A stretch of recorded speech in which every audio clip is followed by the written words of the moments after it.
Welcome back to Garden Talk, brought to you by the Penn State Erie County Extension Master Gardeners. I'm your co-host for today, Mike Bailey, along with Ellen DePlacido. Ellen, good afternoon. Good afternoon, Mike. How are you today? Good, good. Hey, what are we going to talk about today? Oh, we're going to talk about raising and buying transplants versus direct seeding. Okay, that's quite a mouthful, huh? Yeah, it is. Okay, so, raising versus purchasing a transplant, okay? You're right. You got to take some factors into consideration. And one of the things I like to think about is that what plants do best with a good head start for the outside garden. Mm-hmm. Okay, that's where transplants would really kind of come in. Mm-hmm. And that would include what plants have a longer maturation process to them. Okay, from the time you plant them until the time you get some good fruit, and that probably includes things like tomatoes, peppers. Yep. Eggplant. Okay. Broccoli, some broccoli. Some broccoli and some cauliflower and some cabbage. The Brussels sprouts and most herbs. Okay, they're kind of pokey along when they grow, aren't they? And they take a long time to reach maturity. Mm-hmm. And then there's some things that do better if they're direct seeded. Correct. Mm-hmm. Okay, less transplant shock primarily, and they do really well just putting seeds directly into the ground, and those include some of our peas and beans and corn. Corn. And I like to do that with the cucumbers and the squash and the zucchini, the melons, lettuce, spinach, and the list goes on, and radishes. Radishes, for sure. Mm-hmm. In fact, today is the 2nd of May when we're recording this anyways, but we've already put our peas in at Emmaus and some radishes and some beets and some carrots and stuff like that. So those things can all go in quite early, which is really nice. Mm-hmm. But let's look at starting transplants versus buying transplants. What are some of the pros and cons of that, Ellen? Well, the one thing that we like to talk about is when we start our transplants, we get a wider variety.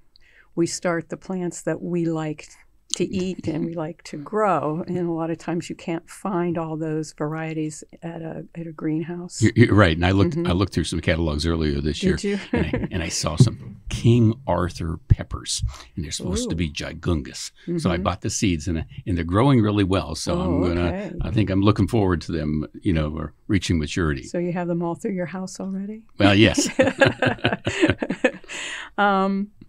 There probably are some cons, though, to starting your own transplants. It does take a little bit of work. Yep. And it can be an art, okay? You have to watch them carefully and make sure that you're caring for them the way they need to be taken care of. And a lot of times, like I was just teasing you, you have to have room inside a lot of times to start those transplants because it's probably still too cool to have them outside. Oh, absolutely it is. Okay, so you're right. Germinating seeds is almost kind of easy, but growing good, healthy transplants, like you said, it's kind of really an art. You can't lose interest in this whole process, and you got to make sure you're meeting their needs all the way along. You almost have to look at them every day and make sure that they're still healthy and growing. Every day, Ellen, maybe 2 or 3 times a day. Yeah. Okay, let's do it right. 2 or 3 times. Yeah. What about morning, evening? What about buying transplants? What are some of the pros and cons there? Well, some of the pros are that it's less work for you. Yes. Some of the cons is that there may not be a great variety. Like we said, if you're going to start your own seeds, you get to buy the seeds that you want, so you can have a wider variety.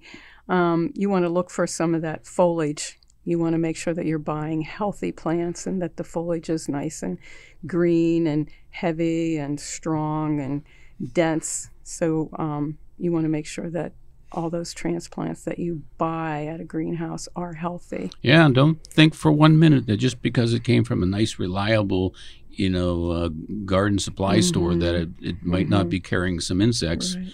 Because I think I told you earlier today, Ellen, that I bought a really nice Martha Washington plant at Easter time, and lo and behold, about a week later, I go, what are all these white specks all over this thing? Yeah, had a lot of white flies. So, and they didn't get picked up in the house because I couldn't find them anyplace else. So you do have to be careful. Another thing you might want to look at is whether or not it's a root-bound plant. How long has that plant been in that pot? And when you say root-bound, what do you really mean? Well, that the roots have grown around the pot. And basically those roots are pretty tight. They're hard, and you're going to have to break those up in order to plant that transplant. But sometimes they're taking the energy out of that plant. Yeah, you're right. So, and the longer you wait to buy some of these transplants in a nursery, okay, the more tighter that root bound is. And boy, I tell you, you really got to take some force and break that apart.